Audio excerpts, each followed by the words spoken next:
Chapter 39. Sunshine and Roses.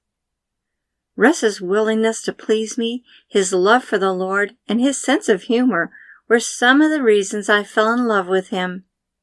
After we were married, he was generous, even indulgent at times. My fondest memory was the day we took the girls who were 5 and 6 to the mall.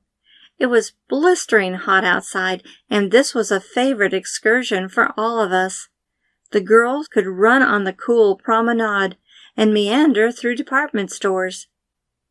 On one such occasion, I saw a lovely swag lamp with 3 fluted glass globes cascading down gold-colored chains.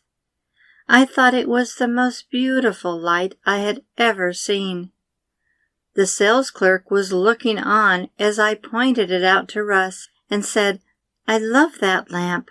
Without even looking at the price, he raised his hand toward the clerk, snapped his fingers, and ordered, "Wrap it up for the lady."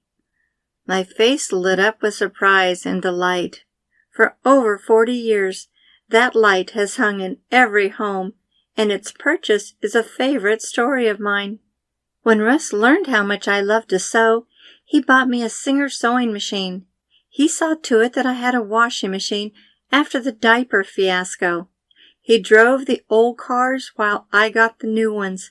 He allowed me to hire a housekeeper after seeing I wasn't housekeeper material. He put me through school to fulfill my goal of becoming a nurse. He let me fly 3,000 miles away on a hunch that I would be successful at sales. Then he commuted 3 hours a day so I could accept the management position in Fresno. However, our lives weren't always a succession of hanging lights, practical gifts, and selfless sacrifices. I love to joke, the first 10 years are the hardest.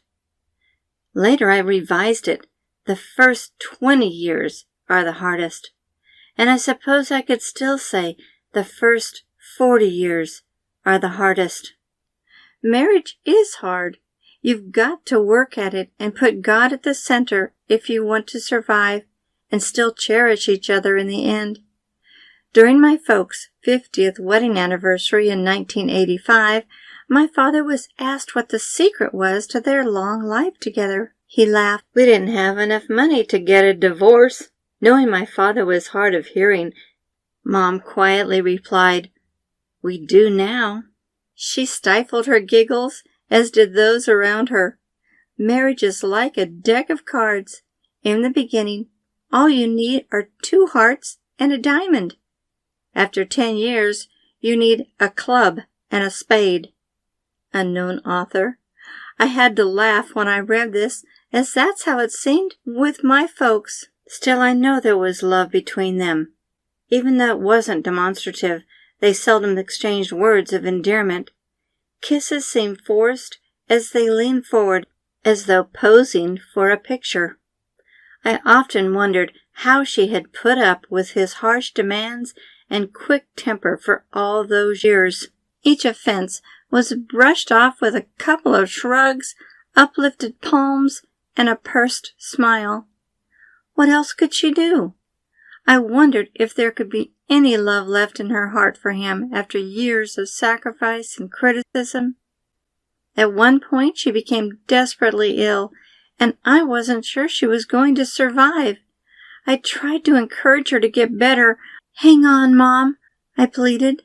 It was as much for her as it was selfish on my part. I couldn't bear the thought of taking care of my dad. Sitting next to her bed, I glimpsed what was probably the most poignant moment of my life. Dad came into her hospital room unexpectedly. Mom's face lit up like a teenager. Reaching toward him, she murmured, "Sweetheart." Hugging each other affectionately, she gave him several kisses before letting go.